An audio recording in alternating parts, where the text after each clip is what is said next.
The अमिtyville house एक लंबी सच्ची डरावनी कहानी दुनिया की सबसे चर्चित रियल हॉरर घटनाओं में से एक है। कुछ लोग इसे 100% सच मानते हैं, कुछ इसे विवादित कहते हैं, लेकिन जो हुआ वह आज भी लोगों को डरा देता है।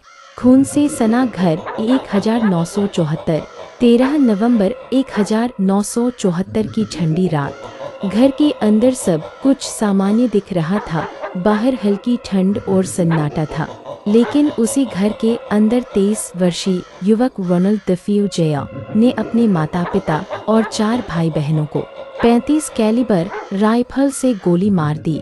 सबसे डरावनी बात क्या थी? घर के सभी सदस्य अपने अपने बिस्तर पर पेट के बल लेटे मिले। किसी ने भागने की कोशिश नहीं की, किसी ने चीख नहीं सुनी, पड़ोसियों ने भी कोई गोली की आवाज नहीं सुनी। जब पुलिस ने पूछताछ की तो पहले उसने कहा कि यह माफिया का काम है, लेकिन बाद में उसने स्वीकार किया, मुझे घर से आवाजें आती थीं, वो मुझे ऐसा करने के लिए कह रही थी। क्या वह मानसिक रूप से बीमार था या सच में उस घर में कुछ था? उसे उम्र कैद की सजा हुई, लेकिन कहानी वहीं खत्म नहीं हुई। दिसंबर 1975 में एक नया परिवार उस घर में रहने आया। जॉर्ज लट्ज, उनकी पत्नी काथी लट्ज और उनके 3 बच्चे। उन्होंने यह घर बहुत सस्ते में खरीदा, क्योंकि सभी को पता था कि वहां हत्याएं हुई थी। शुरुआत में सब ठीक था, लेकिन पहले ही दिन से अजीब घटनाएं शुरू हो गईं। जॉर्ज को अक्सर घर में असामान्य ठंड महसूस होती थी, जबकि हीटर चालू रहता था। घर का एक कमरा हमेशा बर्फ जैसा ठंडा रहता था।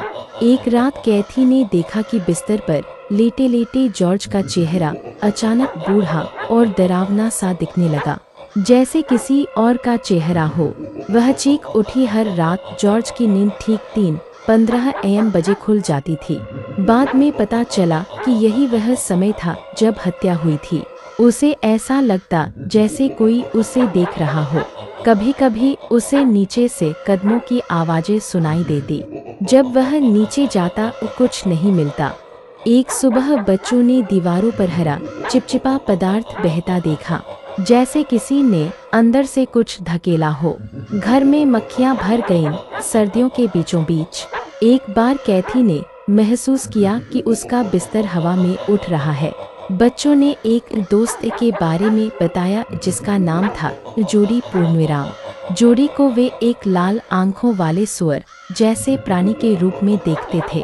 28वीं रात सब कुछ हद से ज्यादा बढ़ गया। दरवाजे अपने आप बंद होने लगे, खिड़कियां खुलने बंद होने लगी। जॉर्ज को लगा जैसे उसे फिर से वही आवाजें बुला रही हैं। वह कुल्हाड़ी लेकर घर के अंदर घूमने लगा। कैथी ने बच्चों को छुपाया।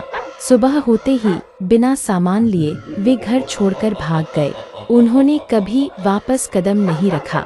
इसके बाद 1977 में इस घटना पर किताब लिखी गई, द अमिtyville हॉरर, और फिर कई फिल्में बनी, जिनमें सबसे प्रसिद्ध द अमिtyville हॉरर। सच या झूठ, आज भी लोग बंटे हुए हैं। कुछ कहते हैं कि लुट्ज परिवार ने कहानी गढ़ी। कुछ पैरानॉर्मल एक्सपर्ट्स का मानना है कि घर में वास्तव में नकारात्मक ऊर्जा थी। लेकिन एक बात सच है, जो भी उस घर में रहा ज्यादा समय तक नहीं टिक पाया। क्या आपको भी लगता है उस घर में आज भी कोई है? अगर आप वहां होते तो क्या 28 दिन टिक पाते? कहानी खत्म हुई, लेकिन क्या डर भी खत्म हुआ? कुछ घर सिर्फ ईंट पत्थर के नहीं होते, उनमें यादें नहीं साए रहते हैं, और शायद वो आज भी 3:15 AM बजे किसी का इंतजार करता है। दरवाजे बंद हो जाते हैं, लेकिन जो अंदर है वो बाहर नहीं जाता। तो ये थी उस घर की सच्ची कहानी, जहां दीवारें आज भी खामोश नहीं है। कहते हैं कुछ जगह खाली नहीं होती, वहां सिर्फ लोग चले जाते हैं, पर साए वहीं रह जाते हैं। अगर आपको भी लगा कि इस कहानी में कुछ अधूरा है, तो शायद वो आपको भी महसूस हुआ है। ऐसी ही सच्ची और डरावनी कहानियों के लिए चैनल को सब्सक्राइब कर लीजिए, क्योंकि अगली कहानी शायद आपके शहर से हो।